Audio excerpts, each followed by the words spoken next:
Hello, everyone, and happy Tuesday. Welcome to today's segment of Green Chat.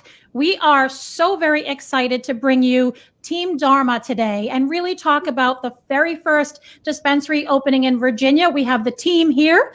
I am Stephanie Gluchacki, President of Clinical Operations for CB2 Insights. I am joined, of course, by Maggie Fauver, who leads the Maryland and Virginia team, among many, many other things within our organization. And of course, I have the members of Team Dharma. So just to quickly introduce them, I have Jack Paige, one of the founders and chief operating officers. Hi, Jack. Nice to see you today. Thanks for joining. I have Shanna Berry, founder and chief executive officer. And of course, Michael Johnston, another founder and chief pharmacy officer. So Team Dharma, thank you for joining us today. We're happy to have you on the show. Thanks for having us. So again, as I mentioned, for those of you watching the Virginia program, it's been long awaited to actually have access to medicine. So I think today's show is really going to be very engaging, and we're going to turn over the majority of the show to the team at Dharma to help us really understand the process behind getting to their opening day, some of the challenges that they've faced, and really what you as a patient can expect. So just by way of a brief overview, Dharma Pharmaceuticals was selected, of course, as one of the 5 pharmaceutical processors in Virginia. The opportunity to serve their fellow patients with high-quality cannabis oils was an honor for them, of course, and they're proud to be able to employ fellow Virginians and help Bristol and Southwest Virginia begin to grow economically. Dharma Pharmaceuticals has had a twofold mission from the beginning, delivering targeted medicinal cannabis products to Virginia's patients in need, and of course, providing needed jobs for an economically distressed area. An absolutely stellar mission. So congrats on that. I guess I'm going to open it up to talk to the team at Dharma to kind of help us understand a little bit about your pathway and journey to get to this point here as you're looking at approaching your opening. Yeah, we began our journey. Being involved in the cannabis industry has really been a 10-year-long dream of mine. And I'm married to a 5th-generation beef, cattle, and dairy farmer. So the opportunity to me for our family to relocate to a state where there was access to cannabis was not going to happen. My husband's, like I said, is 5th generation. So I had to wait for cannabis to come to Virginia. And as the legislation unfolded and came down the pipeline, I followed the program very closely. And when they expanded from 2015 to 2018 and came with an application, I was bound and determined that we were going to do our best to try to win a license. And so I was able to put together this dream team of individuals that I have sitting with me and some others not present to go after the application, and we were able to win it. So it was a true honor, and we take it very serious because we do understand the importance, of providing medical cannabis to patients in the Commonwealth. That's fantastic. And certainly congratulations to the entire team. That's a huge undertaking. And certainly I'm sure a lot of blood, sweat, and tears has gone into getting to this point today. So congratulations to all of you. If you would, dive into a little bit about the experience getting to this point. What have the last couple of weeks been like trying to get ready for opening? Well, it's been very exciting that we're close to serving the patients in the Commonwealth of Virginia. We have ran into a little bit of a stumbling block. The Virginia Board of Pharmacy is requiring us to test for approximately 400 pesticides, even though they have not authorized the use of any pesticide. So we're currently trying to work through that issue with the board so we can get our products tested and come to market. And how's it been? I describe it as a organized 3-ring circus, because we have 3 different business entities going here because Virginia is vertically integrated.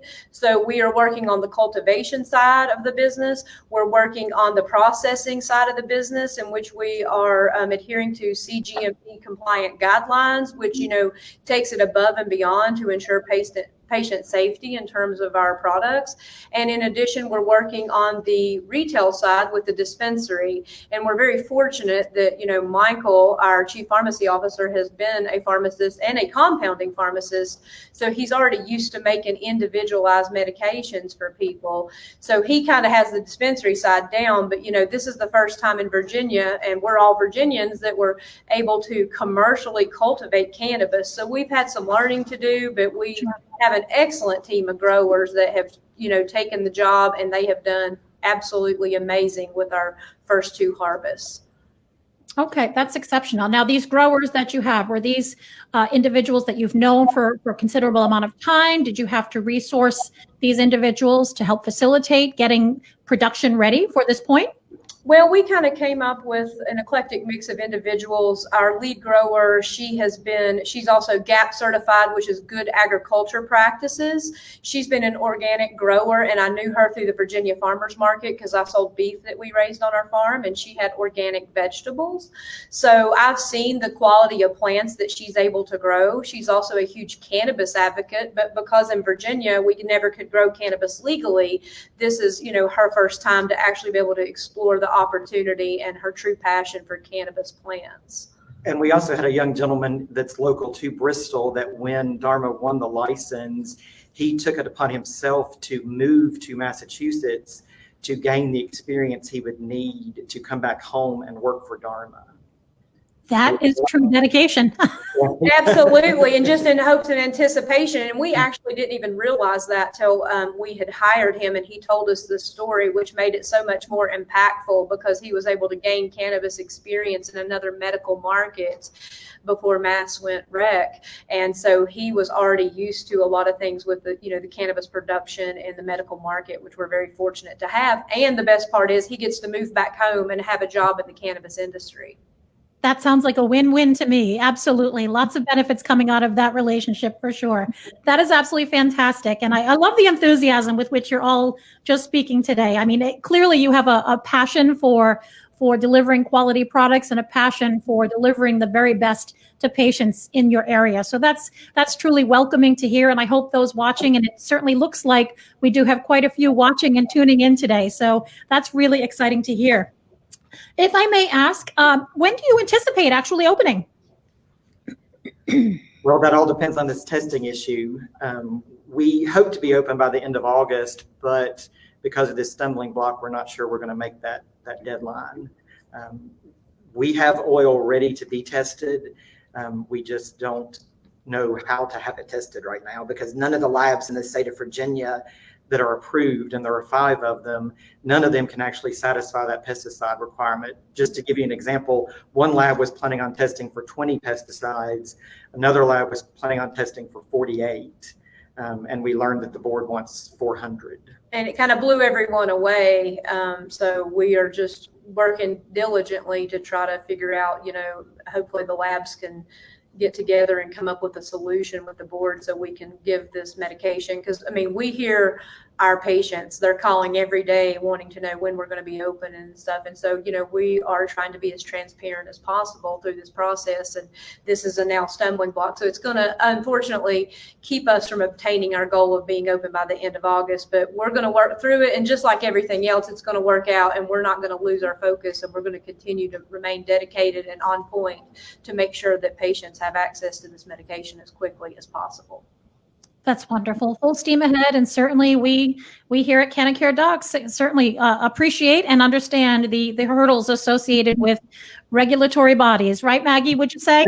That's absolutely. Program. So, they're learning as we're learning. So, we certainly understand that, this is a massive undertaking for our regulatory body, and we appreciate all they've done to help us, and we're good patrons with them and have a good working relationship. And this is just one of these odd nuances that were written into regulation that nobody realized how impactful it was until we've reached this point to we're here.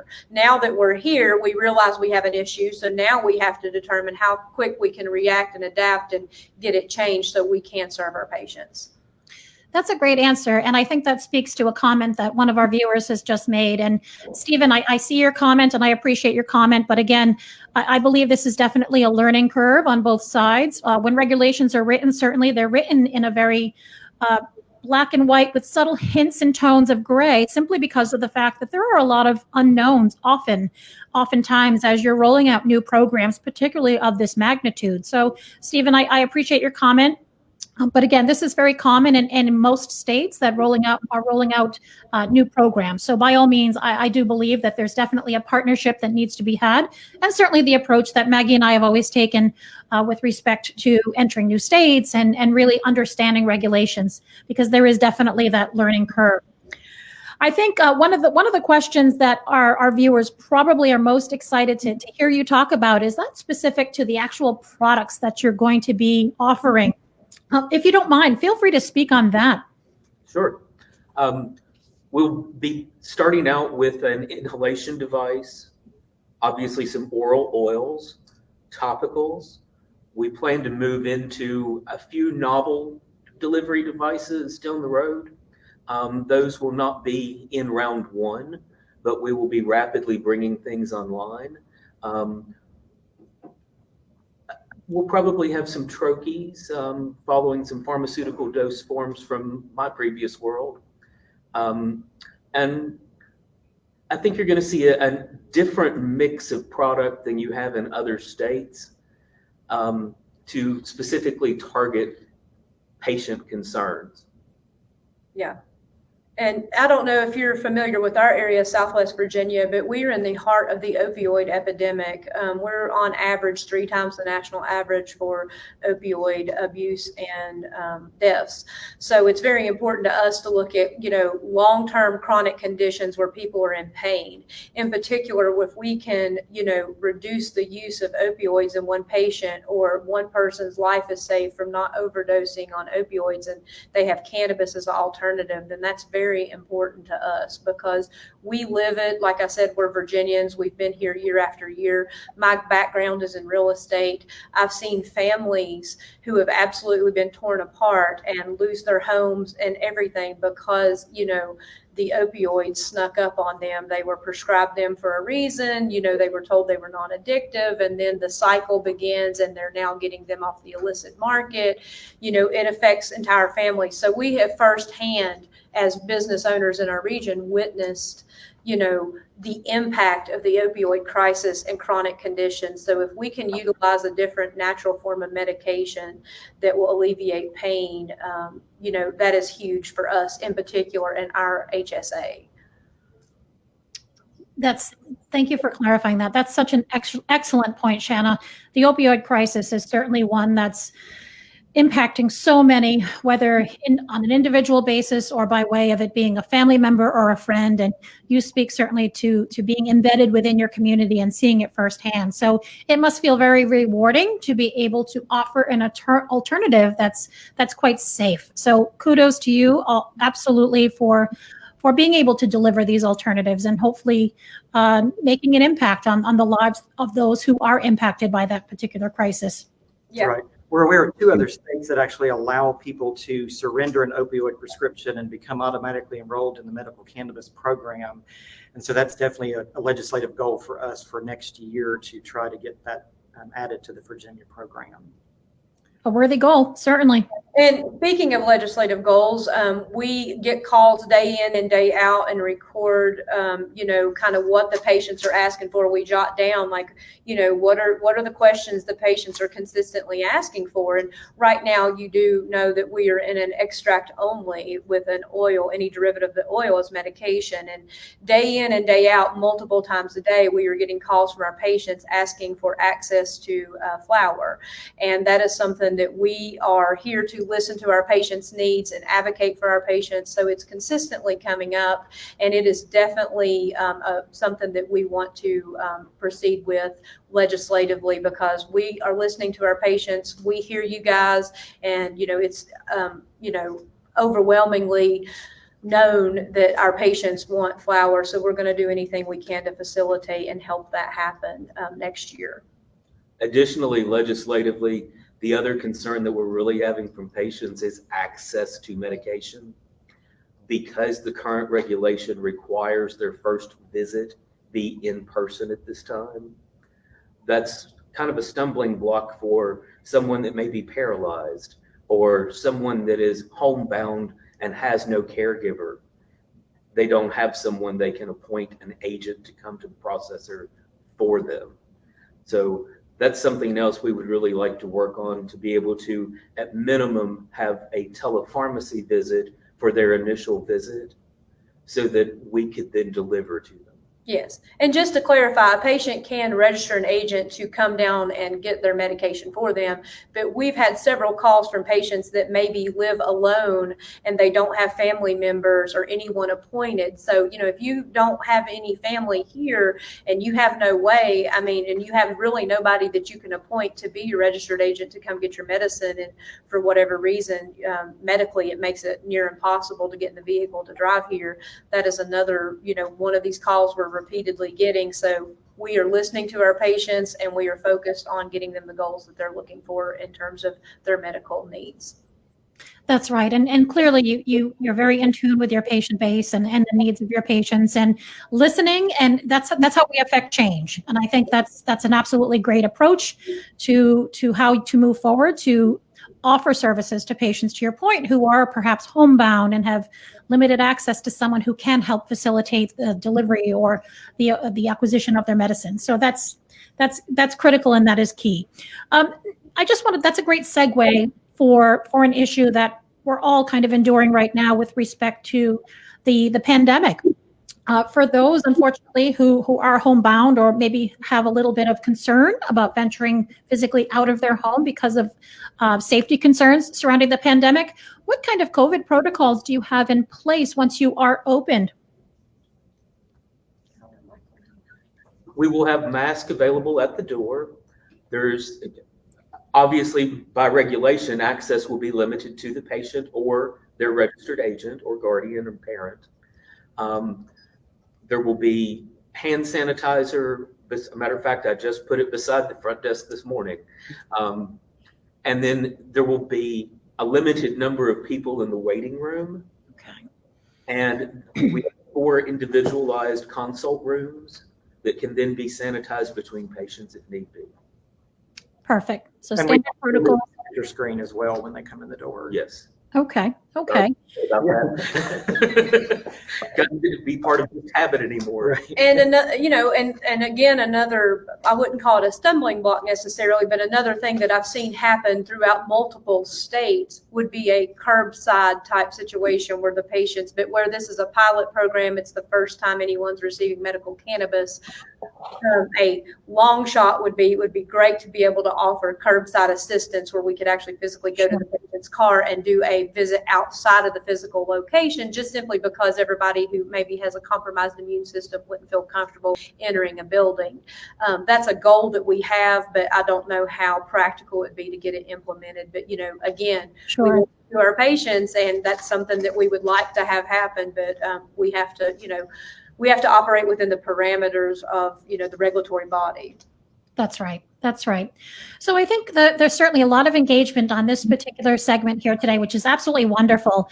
I'd love for you to be able to take the opportunity to basically walk a patient through what their experience might be like, or what can they expect when coming to your facility for the first time. Well, we are actually asking our patients to pre-register so that we can obtain their basic information before they get here. They can do that from our website, DharmaCann, DharmaCann.com. That's just going to allow the dispensary staff to contact them prior to their visit and arrange that. When they get here, they will walk inside the vestibule and present their documents. They'll need their certificate from the physician or nurse practitioner or PA.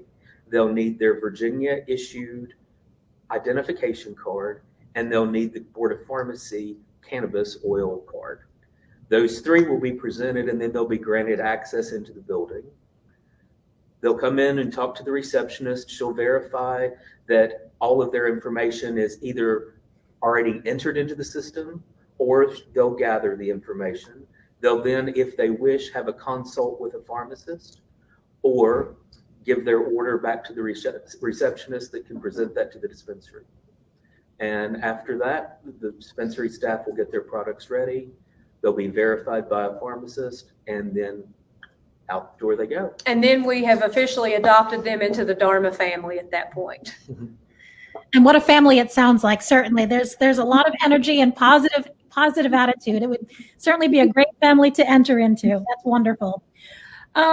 Before we turn it over to Maggie, just to kind of as a prelude to a comment that was just made about coming with your certificate for your oil, are there any other things that you'd really like to take this opportunity to share with the viewers, help them understand about your particular facility, or anything at all that you'd like to share?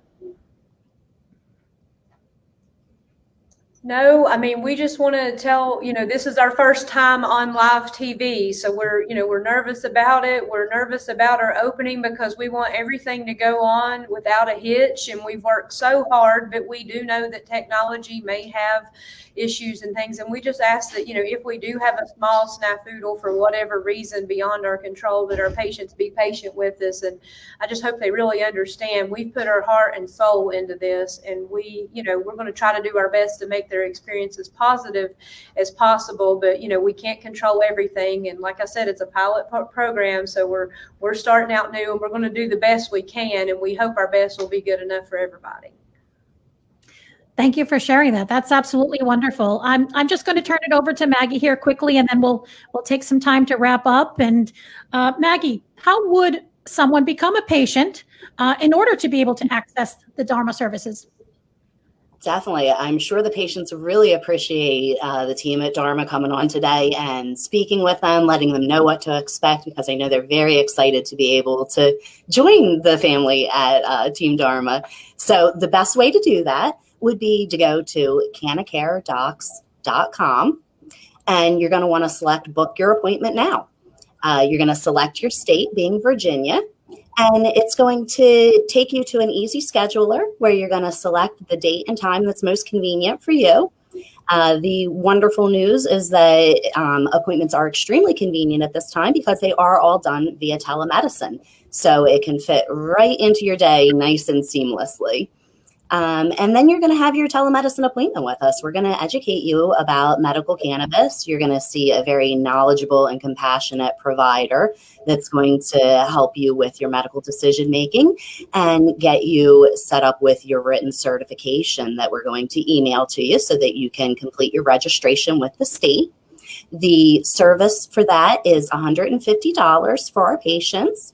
And then you would register with the state. We give you complete instructions and walk you through the whole process to make sure that it's nice and simple and that it's not confusing or overwhelming for you. We want to make this as easy and uncomplicated as possible, make this a nice process for you. So we take care of all of the details, and we really hope that you will come set an appointment with us at cannacaredocs.com. If you have any questions, you can always give us a call by phone too at 866-846-2420, and we'd be happy to help you with any of your questions. That's great, Maggie. Thank you. And thank you for explaining that in such a really simplified fashion. We really do try to make the certification process so very simple. Really and truly, the heavy lifting is done by us. You should be worried about achieving your healthcare goals. And that's what we're going to do in collaboration with you, and certainly you in collaboration with Dharma. So I think everyone has the same goal in mind, and that's certainly giving you the best patient experience, whether it be with your certifying provider or with your pharmaceutical processor. So I think everyone here, there's a new energy in Virginia. I think patients now have some new options with respect to achieving those healthcare goals.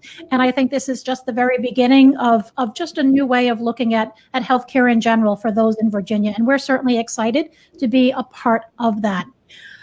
So I guess we're coming to our closing here. Jack, Shanna, Michael, is there anything else you'd like to share? Yeah, I would like to share that, our everybody has been overwhelmingly welcome and excited and supportive of our project. Even providers are calling us daily to see when they can get medications for their patients, and any provider that doesn't recognize that we have a fully endogenous endocannabinoid systems in our bodies that, respond on a receptor level to cannabinoids, terpenes, phytocannabinoids. I mean, they need to, check themselves and get some education themselves. And one thing that we do offer at Dharma is we have CME for nurse practitioners, physician assistants, pharmacists, and medical doctors that's AMA certified on our website. So if you go to dharmacan.com and go to the provider link, there's a link there from CME. So a lot of providers who are unsure about medical cannabis, it may be a good time for them to log on and, get some education about the endocannabinoid system and how, this is going to be something that they're going to be able to offer their patients. So if we have any providers that are riding the fence, unsure if they want to do it, we welcome them to get some educational information to help them facilitate their decision to providing access to medical cannabis for their patients. That's great, Shanna. Thank you. And certainly there may be providers as well who simply want the aspect of working with patients directly, but don't necessarily want any of the administrative headaches associated with some of these processes. So by all means, you can visit cannacaredocs.com. We're always looking to add providers onto our roster, certainly compassionate providers looking to aid patients in Virginia seeking access to medical cannabis. So thank you, Shanna. That was a great point. I appreciate that. Okay, before we wrap up, I guess I just have one quick question that I thought I saw come up. It was either here or in some of the preview social media that we have. If someone is interested in applying for employment at your facility, first of all, are there job openings? And if so, how would someone go about applying? Yes, there is a careers tab on our website that you can go to dharmacan.com that will list the open positions. There's an application on there that you need to fill that out and send that along with your resume to our human resources department. And that email is hr@dharmacan.com. Yeah, and we are limited on the number of plants we have based on the patients. So, as the program grows, we're very excited that we'll be growing with the program. And so there'll consistently be, as this program takes off and people are becoming registered and our patient counts increasing, we're going to continue to increase our needs for employment. And, that's a huge economic driver that's close to our hearts here. And so, as we grow and as more patients register, it gives us the ability to provide more jobs to people in the region. That's wonderful. We're going to need every level from janitors to pharmacists and everything in between. So we'll have a job for, all different types of skill sets. That's right. There are so many different aspects of ensuring that a facility like this runs properly. And if anyone has ever had the opportunity to tour a dispensary, I think you'd be amazed at the number of people, the number of hands it takes to really ensure that the patient experience is absolutely perfect and top notch. So thank you for sharing that employment information. Jack, Shanna, and Michael, if you told me, I said this is your first time going live, I simply just don't believe it. You were all just with this. I certainly think the excitement and the passion you have for the project that you have is just coming out of your pores, because there were no nerves whatsoever showing on screen or behind the scenes either. So thank you very much for taking the time out of your, I'm sure, super busy day to speak with us today and speak with those in Virginia who are seeking access to medical cannabis. So again, thank you very much. And we certainly wish you the very best of luck. I look forward to being at your opening. I know Maggie does as well. So again, Katie, if you would populate the website for Dharma, that would be great, dharmacan.com. Maggie, thank you as always. We couldn't do any of these segments without you. I always love having your teamwork by my side and just everything that you do there locally for patients in the area. That's appreciated as well. I'd like to take a moment to thank our parent company, CB2 Insights, website there, cb2insights.com. Again, if you're interested in some data so you can understand the different aspects of cannabis, how they impact various conditions, various presentations of conditions, visit that website. There's some great information there. And you can also learn a little bit about the other things that CB2 Insights does. Naturally, thank you to CannaCare Docs, of course, brought to you by Skylight Health. CannaCare Docs, of course, the certifying group under the CB2 Insights banner, linking patients with licensed physicians for purposes of entrance into that state's medical cannabis program. This great arrangement, this great set, and the ability to have everyone come together here despite being located in different parts of the country is brought to you by Eric B. Media. You can visit his work at ericbmedia.com. So Eric, I know you're in the background there. Thank you so much. I'd like to thank Gene St. Pierre. He's the one who introduced me to Eric, and he's just been a great supporter of the CannaCare Docs mission for many, many years. So thank you to you. And lastly, I just want to close up with a big thank you to those who are watching here today, those who may be tuning in later on in the day, who weren't able to join us live, those who are interested in becoming medical cannabis patients. We certainly hope that you've taken away from today's segment a lot of new information and certainly picked up on a lot of the excitement surrounding the opening of the Dharma dispensary. So thank you all. Have a great day. It was a pleasure coming to you today. We'll see you next Tuesday. Take care.